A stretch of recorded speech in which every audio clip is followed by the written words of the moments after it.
नमस्कार दोस्तों, जैसा कि आपको पता है कि पिछली वीडियो में हमने ये जाने थे कि इस टॉपिक्स के बारे में बात की थी जो कि साइकोलॉजी के अंदर थे। और सीटेट का एग्जाम हो या DSSB का एग्जाम हो, मैं आपको A to Z सब कुछ साइकोलॉजी के बारे में बताने वाला हूँ।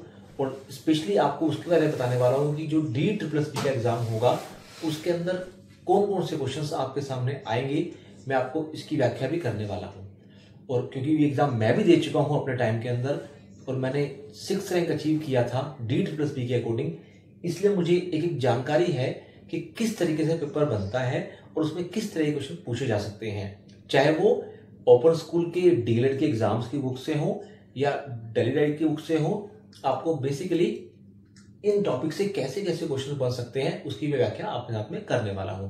तो ध्यान से आप इन टॉपिक्स के साथ में चलते रहिएगा, समझते रहिएगा। इन क्वेश्चनों में से बहुत सारे क्वेश्चंस आपको देखने को मिल सकते हैं। तो दोस्तों, आपने देखा होगा पिछली बार जब मैंने एजुकेशनल साइकोलॉजी की बात की थी तो आपसे एजुकेशन की बात अलग की थी कि शिक्षा क्या है, एजुकेशन क्या है, और साइकोलॉजी की बात मैंने आपसे अलग की थी। और साइकोलॉजी में आपको ध्यान होगा कि किस कालांतर से कि पहले इसको आत्मा का विज्ञान बोला गया, फिर इसको मन का विज्ञान बोला गया और फिर उसको चेतना का विज्ञान एंड देन फाइनली इसको बिहेवियर का साइंस बोला गया। आज हम थोड़ी सी बात करने वाले हैं कि क्या एजुकेशनल साइकोलॉजी को जब आप एक साथ देखते हैं तो क्या समझते हैं इससे। तो दोस्तों, पहली बात तो ये कि अगर मैं साइकोलॉजी की बात करूं तो ये सिद्धांतों पर है, तो इसमें कुछ सिद्धांत हैं। तो उन सिद्धांतों का और व्यवहार का मतलब बिहेवियर का आप समन्वय कर लेते हो तो उसमें उसको हम बोलते हैं बेसिकली एजुकेशनल साइकोलॉजी, मतलब शिक्षा मनोविज्ञान। अब इसके अंदर ऐसा करते क्यों है? क्योंकि मानव बेसिकली संतुलित विकास चाहता है। हम मानव के संतुलित विकास को जानना चाहते हैं, इसलिए हम एजुकेशनल साइकोलॉजी की बात करते हैं। अब अगर बेसिकली आप एजुकेशन की बात करेंगे तो वो क्या है, वो साइकोलॉजी के प्रिंसिपल पर ही बेस है। मीन्स जितने भी साइकोलॉजी के सिद्धांत हैं वो एजुकेशन में हम यूज करते हैं, इसलिए हम शिक्षा मनोविज्ञान को एक साथ यहां पर प्रस्तुत करते हैं कि हम किस तरीके से इन सिद्धांतों को अपनी एजुकेशन में इस्तेमाल करें कि हमारा बच्चा जो है, कि हमारा जो मानव है उसमें विकास हो। तो अगर मैं इसको अलग अलग व्याख्या करने के बाद में एजुकेशन और साइकोलॉजी,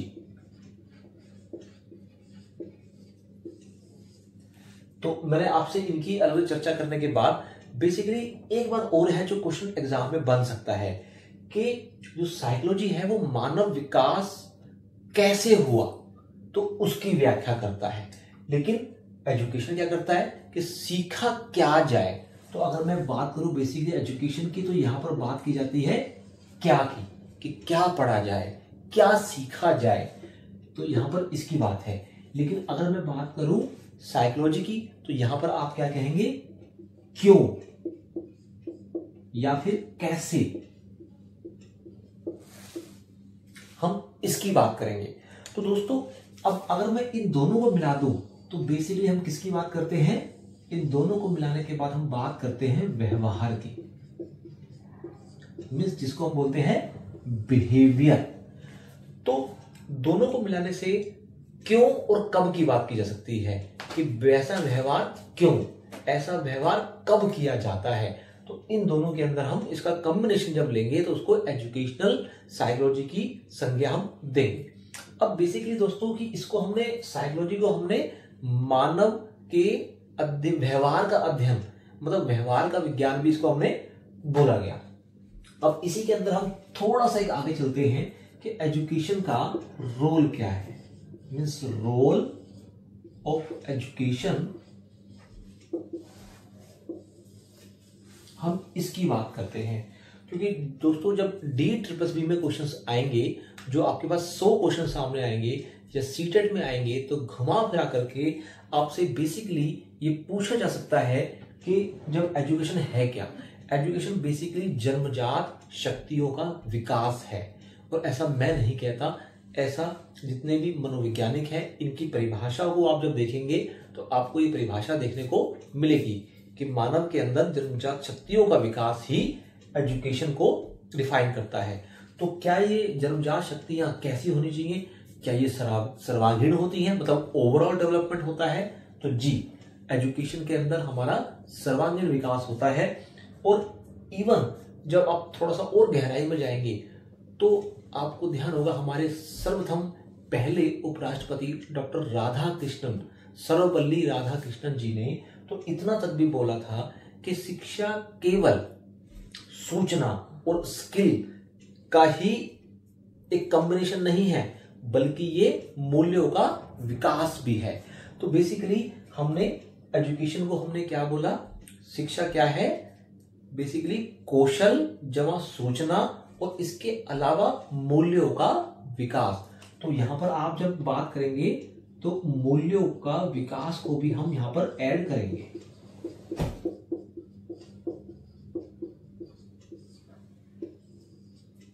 और किसमें ऐड करेंगे? बेसिकली हमने यहां पर बोला कि शिक्षा क्या है? सूचना मीन्स इंफॉर्मेशन और प्लस में स्किल। इसको हम नॉलेज भी बोल सकते हैं, इसको हम ज्ञान भी बोल सकते हैं। तो बेसिकली ये जो परिभाषा दी थी वो डॉक्टर सर्वपल्ली राधाकृष्णन जी ने दी थी। अगर दोस्तों आप और आगे चलोगे तो प्लेटो ने क्या कहा कि शिक्षा का मतलब, एजुकेशन का मतलब क्या है? उचित तर्क के साथ आगे बढ़ना। और उचित तर्क कौन देगा? जो आपसे मैच्योर है, जो आपसे बड़ा है। मीन्स यहां पर हम टीचर की बात कर रहे हैं। तो टीचर अपने ज्ञान से, अपने अनुभव से आधारित आपको उस तर्क के थ्रू आगे ले जाएगा, उसको हम एजुकेशन की संज्ञा यहां पर देते हैं, जो कि हमने एजुकेशनल साइकोलॉजी के संदर्भ में आपसे बात की है।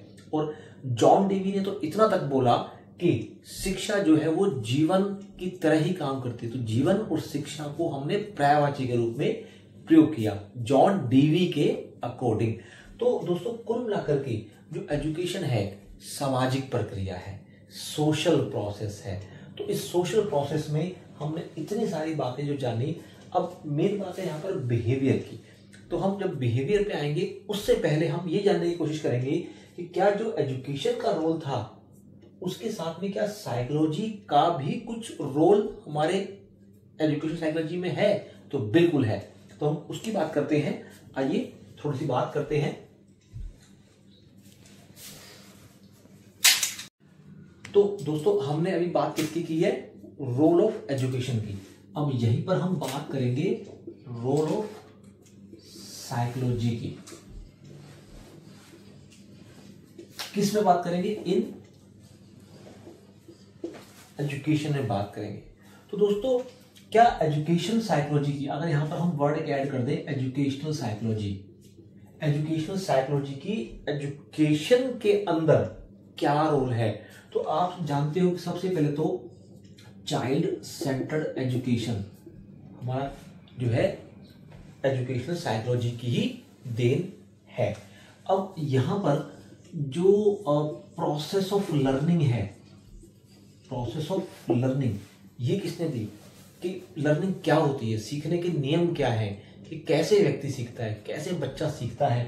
तो ये हमारा एजुकेशनल साइकोलॉजी के अंदर ही आया। तो इसकी देन है हमारे लिए कि इसने लर्निंग को, हमें लर्निंग की प्रक्रिया को हम बताने की कोशिश की। दूसरा दोस्तों इसके अंदर बात करोगे तो करिकुलम भी हम देख सकते हैं। करिकुलम की हमने बात की। इसके अंदर हम अगर और बात करें तो मेथड ऑफ टीचिंग की हमने बात की। तो मेथड ऑफ टीचिंग कि हम किस मेथड से पढ़ाएं कि हमारी एजुकेशन साइकोलॉजी एजुकेशन में काम आ सके। दोस्तों इसके अलावा बात करोगे तो आप डिसिप्लिन की हम बात कर सकते हैं। ये अनुशासन, अनुशासन का भी एक अहम रोल है एजुकेशन साइकोलॉजी के अंतर्गत। दोस्तों इसके अलावा बात करें तो बहुत से टॉपिक्स ऐसे हैं जैसे कि मेमोरी एंड अटेंशन,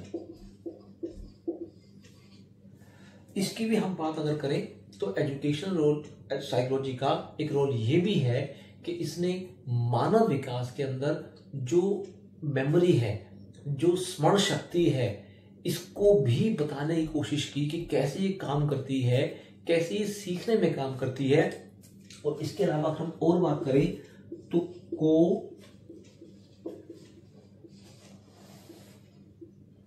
को करिकुलम एक्टिविटीज, मतलब हम केवल करिकुलम की बात ना करें, उसके साथ में हम खेलकूद की शिक्षा की बात भी करें, उसके साथ हम आर्ट की बात भी करें, क्योंकि आप जानते हैं गांधी जी ने केवल शिक्षा के साथ, बेसिक एजुकेशन के साथ सारे आयामों को टच करने की कोशिश की। तो बेसिकली यहाँ पर क्या है, को करिकुलम एक्टिविटी की बात भी हमने की। और हम इसके अलावा और ये भी जान सकते हैं कि प्रॉब्लमेटिक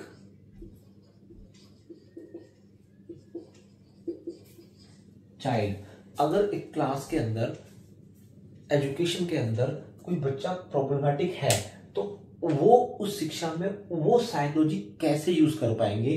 तो हमने एजुकेशन साइकोलॉजी के अंदर प्रॉब्लमेटिक चाइल्ड की बात भी हमने की।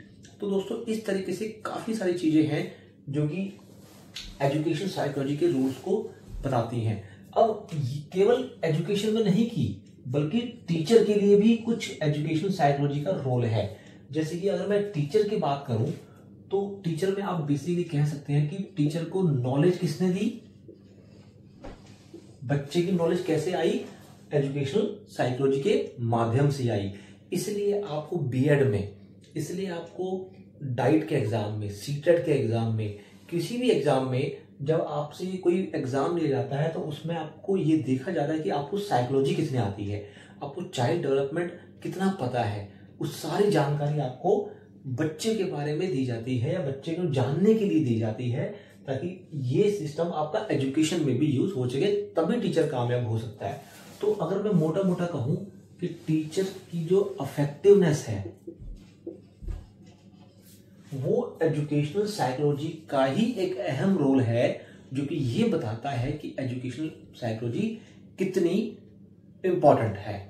दोस्तों अब जो हमारा इससे आने वाला अगला टॉपिक होगा वो होगा बेसिकली बिहेवियर पे। लेकिन इस बिहेवियर के बाद हम एक बार हल्का सा शॉर्ट रिवीजन ये करके आए इस प्लेलिस्ट के अंदर, तो फिर हम आगे चलेंगे कि व्यवहार का जो विज्ञान हम साइकोलॉजी में बोलते हैं वो कैसे काम करता है। तो मिलते हैं हम अपनी नेक्स्ट क्लास में, नेक्स्ट वीडियो में। तब तक मैं चाहूंगा कि आप मेरे चैनल को लाइक और सब्सक्राइब जरूर कर दें, ताकि हम इसी तरीके से मोटिवेशन तरीके से काम करते रहें। Thank you.